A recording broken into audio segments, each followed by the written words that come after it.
Nick Petit-Frere here for you. Thanks, Nick, for spending a little time with us. We'll lead it off with Austin Ward. Austin, go ahead. Hey, Nick, happy Easter to you. Now that you aren't having to do pull-ups off the side of the house and you got maybe some normal off-season with Mick, what have you done to your body this off-season? And then Coach Stubbs talking a little bit maybe about the way that you're bending. And so what's the physical overhaul been like over the last couple of months?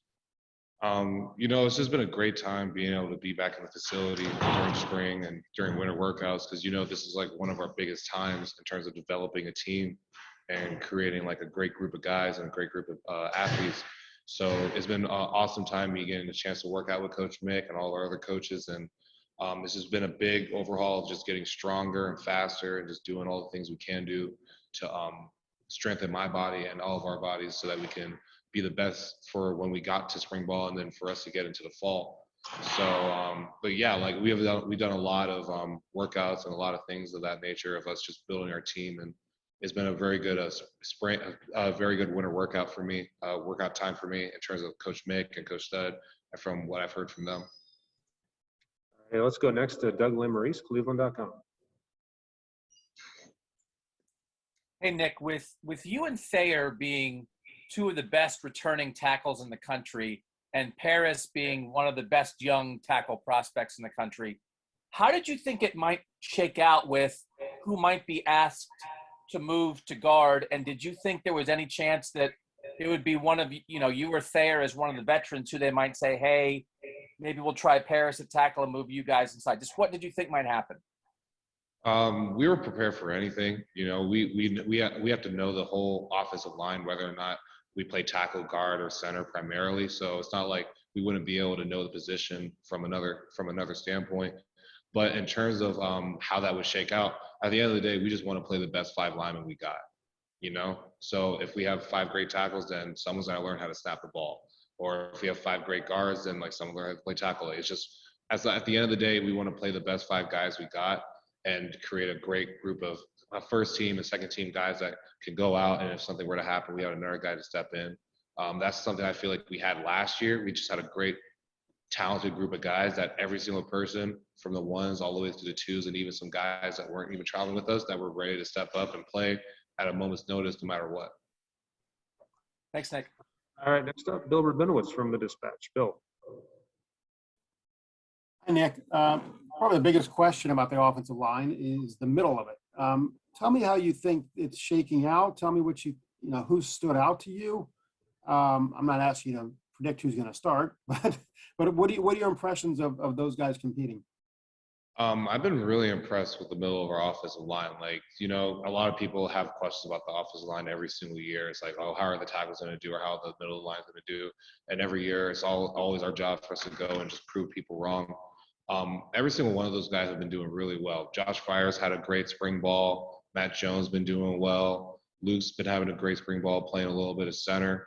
And Paris as well has also had a great time playing as well. So all these guys have shown a lot of great skill and a lot of intuition about the position they're playing and about how to be an offensive lineman. So it's been very impressive watching all those guys roll and have a great spring. Thank you. All righty, next up, Patrick Murphy, 247. Patrick. Nick, we were just talking to Paris, and he said that you were the guy who's impacted him the most this spring. What have you done to kind of work with him? I know he's playing next to you right now, so what have you done to kind of provide that impact on him? Well, I think he probably looks at me as like an older guy, like someone to look up to, because me and him were competing for the spot last year, and like through competition we make each other better. Iron sharpens iron. So we would always communicate and stuff like that. And now with me and him playing together, now he's kind of looked towards me about like, well, how did you and Wyatt maybe do this? And like, although I would tell him like, yeah, me and Wyatt did this, me and Wyatt did that. Like now it's me and him. Like it's about what we can do together. So that's the big important thing that I've kind of instilled to him, that like it's his story. It's his time for him to show what he can do and to be the player that he can be, that we all know he can be. So it's been more about just like him growing and developing as a player, and along with me just still developing as a player, but also being like a guy that's been here before, that's seen it before, and that can give him just a little bit of encouragement or guidance in terms of anything he needs. All righty, we'll go next to Joey Kaufman from the Dispatch. Joey?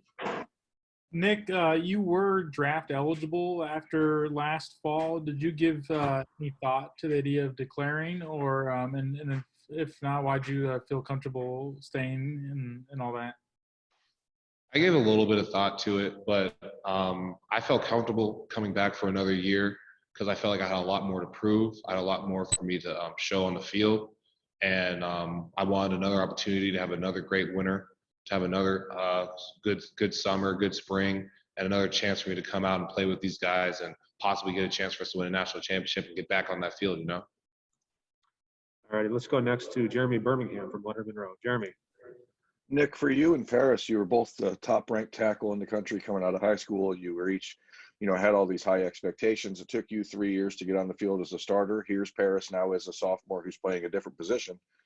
Do you guys have the ability to sort of share some of the struggles that you've had to get through to get to where you are, and has that helped keep you guys closer? Oh yeah, for sure. I mean, everyone's journey here is different.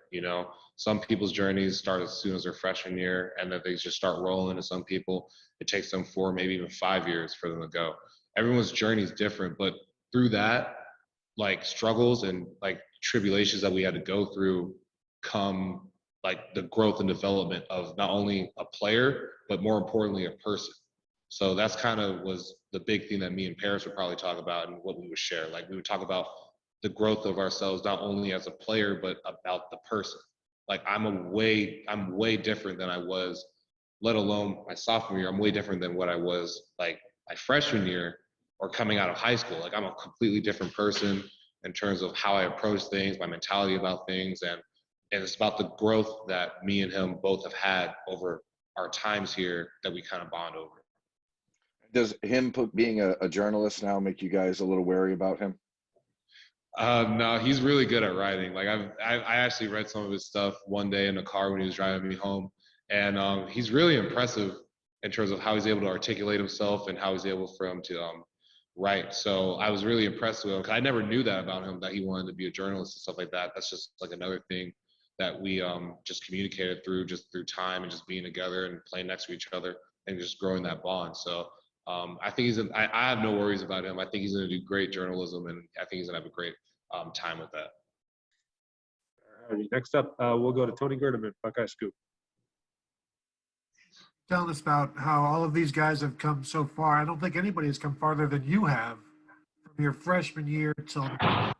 So what's it like being where you are now, and you feel so comfortable? Just describe that journey from then till now, I guess, succinctly. I mean, coming in as a freshman, this was probably one of the most competitive places I've ever seen or I've ever been a part of. So that would probably be the first thing I would talk about, just like the competitive nature and the strive for excellence that every single player and coach and even our just like staff has in terms of trying to be the best at whatever they can do. That was the first thing that just like struck out to me.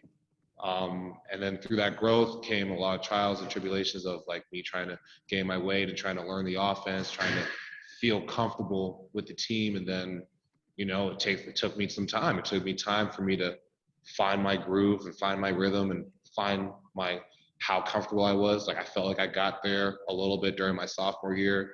And then you never know what you don't know. That's what we say a lot here. Like you don't know what you don't know. So when my junior year came up, and then I got into a whole new level of feeling comfortable. Like I thought that my sophomore year, like, oh, this is probably the most comfortable I'll ever be. Like I feel great. And then one more year comes around and I feel even more like tight with the team. I feel more tight with what I'm doing and everything of that nature. So just the constant like growth of feeling more comfortable with the team and then not knowing what you don't know and then just going through different challenges and different struggles and then coming out of that better as not only as a man but also as a football player are kind of what I would say about like that whole like journey. All righty, we'll do 3 more. We'll start with Nathan Baird. Nathan. Yeah, my question maybe is kind of a natural follow-up to that, but you talked about kind of this journey you're on, and then last year to have a season where you didn't just sort of like hold your own, you really broke through. Like by all accounts, everyone thought you had a fantastic season. How does that change just as an athlete? Did you feel a change in your attitude or your mentality off of that? I mean, do you come in with a different mindset to what you can accomplish this year?